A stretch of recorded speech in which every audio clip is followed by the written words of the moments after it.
Hey, welcome to the David Haas podcast. In this episode 142, I'm talking about how to let go of your need to be right and how to control the controllables.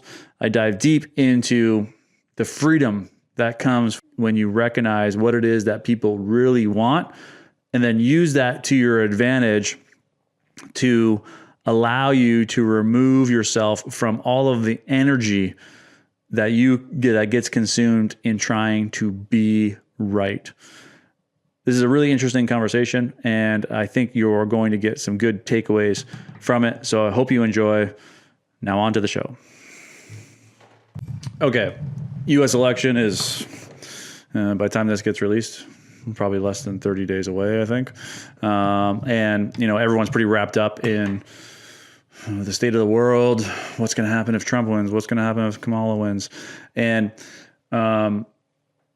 you can actually pick up on the heaviness that this election is carrying because people basically believe that if it goes one way or the other, whichever side you're on, if it goes one way or the other, the whole world is going to come crumbling down. And I do believe that there is an element of evil forces at play, and the do-gooder trying to make sure that he or she gets his way, to make sure that society goes in the direction that they think is best. And this is when we get into like trouble, when we have a notion of what we think is best, and then we try and force that belief onto the rest of the world, and especially in people that have power. That's when we get into trouble. But what I really want to get at is you just have to control the controllables. And so that doesn't mean that you don't vote or anything along those lines, but there's this great clip of Eddie Murphy on the Arsenio Hall show, where he says to Arsenio Hall, and Arsenio Hall is like he's like very democratic, and he's like, you got to vote, and we can't let this guy win, and it's like you got to do your part, and he says to Eddie Murphy, who are you going to vote for? Right? And Eddie Murphy says, I don't vote. And Arsenio Hall is like almost offended. You could look up the clip, but Arsenio Hall is almost offended, like, how could you not vote? And basically what Eddie Murphy says is like, I only got one person that I have to report to, and that's God. And he's like, what has any politician ever really done for me? And he's like, I only focus on what I can control and my relationship with God. And of course, I'm paraphrasing, but just go ahead and look up that clip. And so this view that Eddie Murphy has is like actually like so bang on, because if you really look at it, obviously I'm Canadian, so I'm listen to the Canadian politics. If I really look at it, it's like, what has any politician ever really done for me? And it's like literally nothing. The only thing I could ever remember was when the Conservatives were in power and they reduced HST by 1%. And as a business owner, that was huge, because now everything costs a little bit less, and we didn't have to charge as much tax.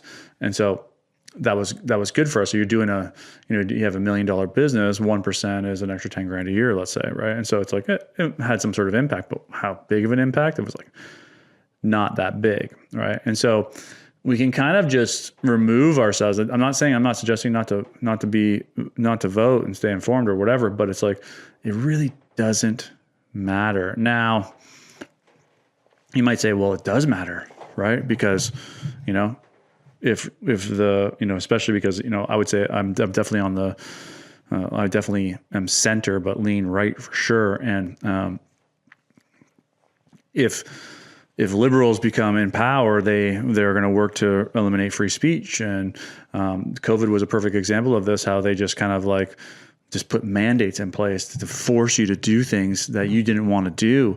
And that could be a big problem. And so what do you do with that? Because then it's like, well, now you have to do something. Well, it's like, eventually you make the most informed decision that you possibly can. So let's just say that Trudeau wins again, or Kamala wins in the U.S. And I feel like it's really heading in a direction of, not communism, but it's more like a totalitarianism or something along those lines. Then I would just like make adjustments to my life. Maybe I'd look at living in a different space. Maybe I'd move to the woods somewhere where no one could bother me. Whatever I would have to do to protect my family, but I would just do that, right? And all of this like projecting to what might happen, and and it's like such a great conversation at dinner tables because people like to think that their opinion is so important. And you see this like all the time on like Facebook or any social media. It's like, hey, this is what happened to me and this is why you should all care, right? But it's like the reality of the situation is like, it's like no one really cares. Like you can tune into what it is that people want, and everybody is kind of just making sure that they survive. And it's not like this, like everyone's selfish and no one cares about anybody else. No, that's not true. It's like beyond all of the bullshit that we've taken on throughout the course of our lives, people are actually very compassionate and considerate towards other people. But most of the time that gets clouded with your own personal survival. And, we saw this through COVID. It was like, even through COVID, it was like, I made the decision to not get vaccinated, and my family essentially was like, cut me off. I was like, that happened pretty quickly. Right. And so you can see how everyone, especially when fear's involved, everyone just makes sure that they protect themselves. Right. And maybe they're close, they're close knit circles, like, your immediate family, like your kids or whatever. And so when you realize that, you can just like let go of like trying to like argue with anybody about anything, or trying to change anybody's minds, or even for that matter, worrying about like what's going to happen in these elections. Like, of course, go vote, but it's like, it really doesn't matter. and to think otherwise is like very egocentric. It's very like believing that what you have to say is going to be listened to. Right. And so then I know what the pushback will be on this. Well, there's people that made change in their lives. Right. It's like Martin Luther King and all these people that made great leaps in their lives. And it's like, yeah. And like Hawkins used to say, it's like, let the angry people of the world go do all of the bidding. Right. Because they're the ones that are going to be angry enough to like be beating down people's doors and whatever that may be. And so I like recently like had some experience with this. And so I'll just give you the quick two little examples. And the way the old me would have reacted and the way I react now, because I've just removed myself from it all, it's like, I don't need to participate in the game of who's right and who's wrong anymore. It's like, if being right is going to make that person feel better about themselves, then I'll let them be right. And it's like, I have no need to try and prove that I'm right. Right. And so I had the city of Windsor come. I had a driveway permit, and the guy came, and a nice enough guy, but he's like just like very passionate about his job. And he was like, you need to move this rock 3 feet back because it's on city property.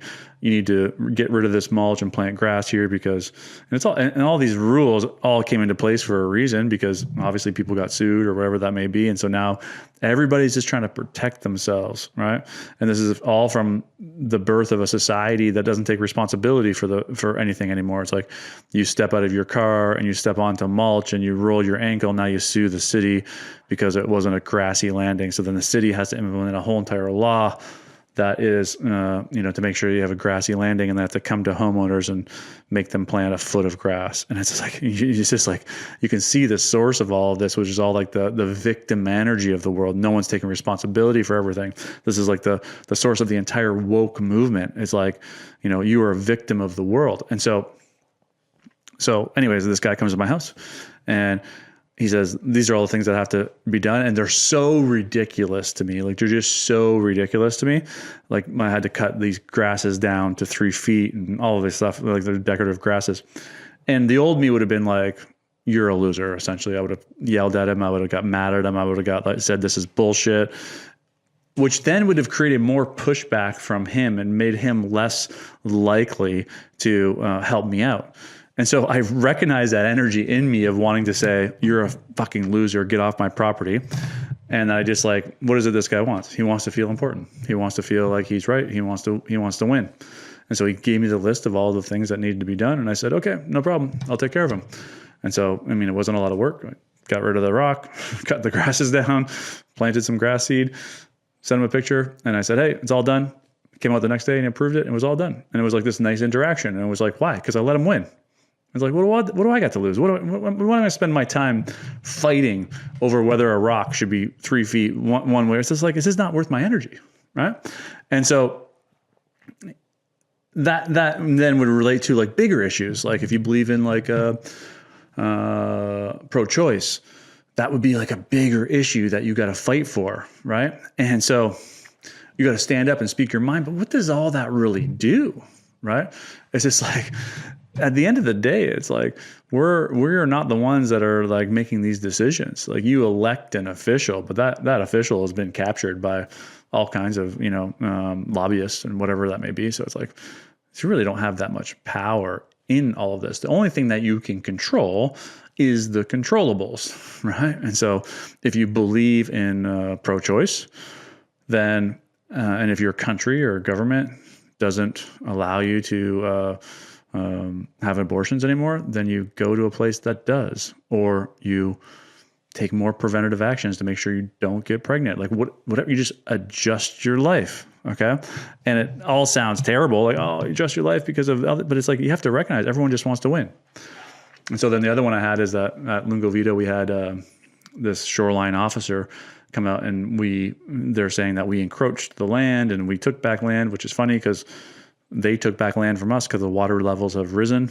And so the Crown gained 60 feet of our land, and then we went out beyond that line, that imaginary line, and they're saying that we took land from them, but they originally took it from us. So it's all stupid, it's all silly, and it's all government resources. And this guy's getting statements from our contractor and our engineer and all. It's just like, oh my God, it is so ridiculous. And I found that anger burning up inside of me, and it was like, I need to fight and I need to do what I need to do to make sure that this doesn't happen. And I'm not gonna stand for this. And then I was like, wait a second, it's all just bullshit. All this guy wants and all the Crown wants is to be told that they were right. And if that's what they want, then I'll give them what they want. I don't need to win this. So it's like, well, what does it look like? What does winning look like to you? Let's just say it's $100,000 fine. Okay, well, how about we do $15,000 and you guys still get your conviction, right? Would you guys be okay with that? And they probably would be, because all they want is a conviction, right? And so it's like, it's not rolling over. It's just recognizing that, do you really want to spend your time fighting for what you believe in when no one really cares? This is like a very depressing podcast.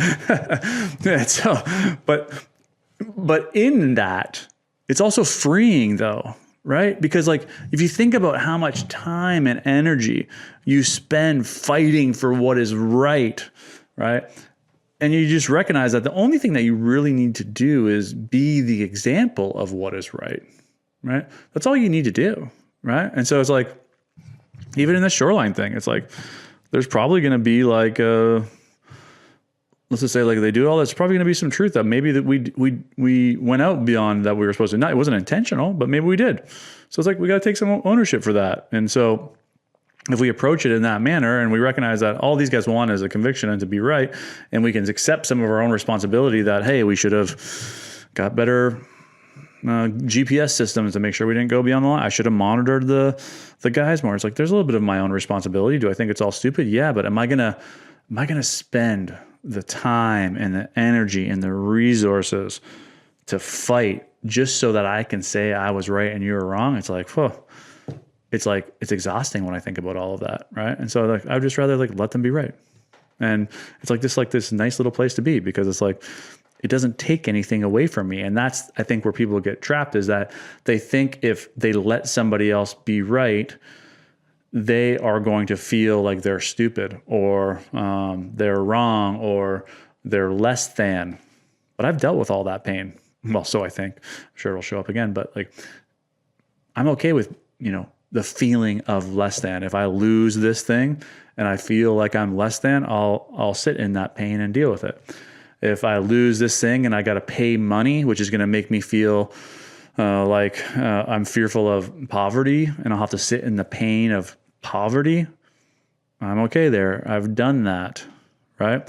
And so when this happens, it's actually like It's actually freedom, because now we're not giving our power to anything that's happening out there. If you look at Lungo Vita, it's like we built this beautiful business where people are coming and experiencing like healing, and they're de-stressing and detoxing, and they're relaxing probably for the first time in a long time. And this is like something that we, my team and my business partners, have built out there. It's like this beautiful place. And the intention was really just to help people, right? To give people a space. So eventually we could be holding retreats and having a longevity program. This is all stuff that we're planning on doing. And you think of all of the good that's happening, right?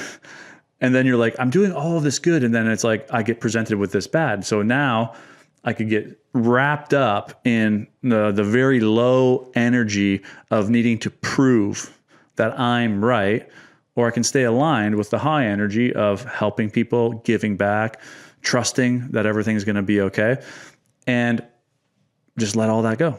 It's just like a really great place to live. And so how does that work for your day-to-day life? Well, it's like just start to pay attention to how much energy you put into being right.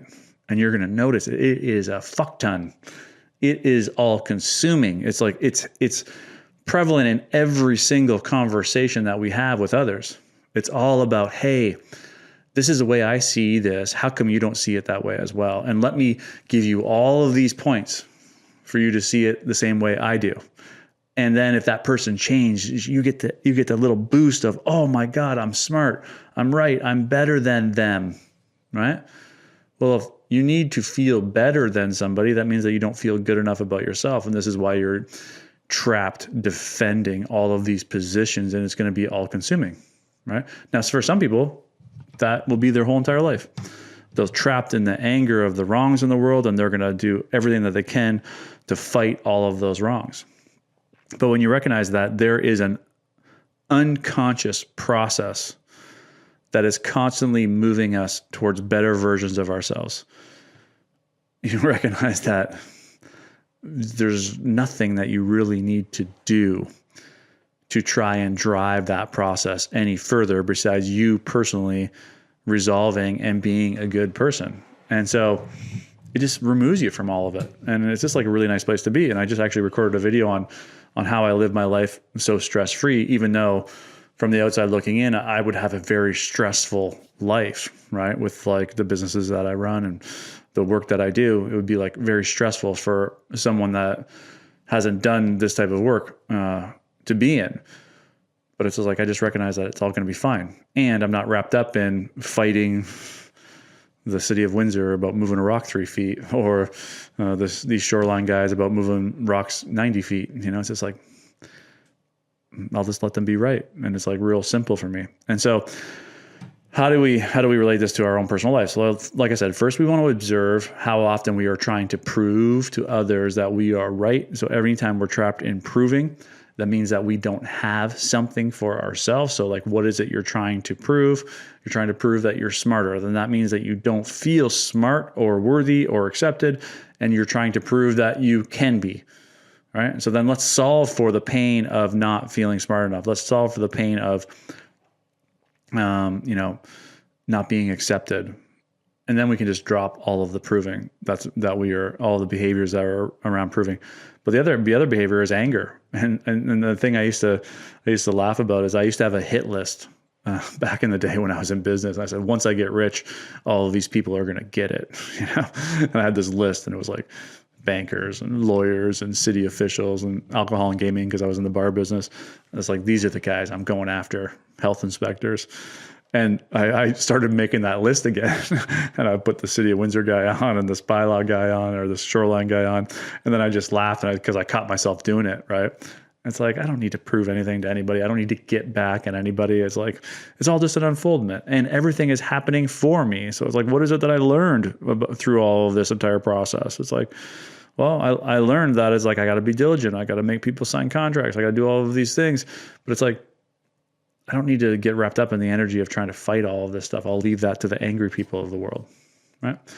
And so what happens in this election is what happens in this election. Sure, go vote, right? But like, you're not convincing anybody to change their vote, right? So you can just pretty much just shut up about it. Right. And so it's like, just go do what you think is best. And whatever happens out of this election, then continue to focus on the things that you can control and don't worry about anything that you can't, and move to this place of trust that no matter what happens, we are constantly moving towards a better version of ourselves, of the human species. It's an unconscious unfoldment of the universe for us to move towards greater levels of happiness, joy, comfort, right? That is a mechanism that is working behind the scenes. You don't have to do anything for it. And so if you do that, you're going to move to this space where like life is like just pretty easy. And you kind of just like float around. Be like, oh, the tide's taking me here, I go here. The tide's taking me here, I go here. There's no need to try and fight the tide anymore, right? You just flow with it. And it's a good spot to be. So control the controllables. Let the angry people of the world do the bidding. And stop trying to win every argument. It's okay to step back and let other people win, because that's all they really want anyways. And they'll actually thank you for it. Like, oh, this is a really great interaction. I really appreciate you being so professional. No problem, man. It's like, why? Because I saw exactly what you wanted. You wanted to win. I let you win, right? And I have no worries about it. I'm happy that it made you feel better about yourself. Literally, truly. I know that sounds condescending, but I'm like literally happy that you feel a little bit better about yourself, because if you are happier, eventually you may come to the realizations that I came to, that I don't need to win anything. And yeah, that's a good place to be. So anyways, I have no idea if this podcast helped. I had no idea where I was going with this thing today, but I think there were some tidbits of really good information in there. And if you liked it at all, just make sure you hit that subscribe button, share it over to your angry friends and the people that are trying to change the world. No, don't do that, because then you'll be trying to change them. But just give it a thumbs up, give it a subscribe, and tune in again next Sunday, where we will talk about whatever is at top of mind.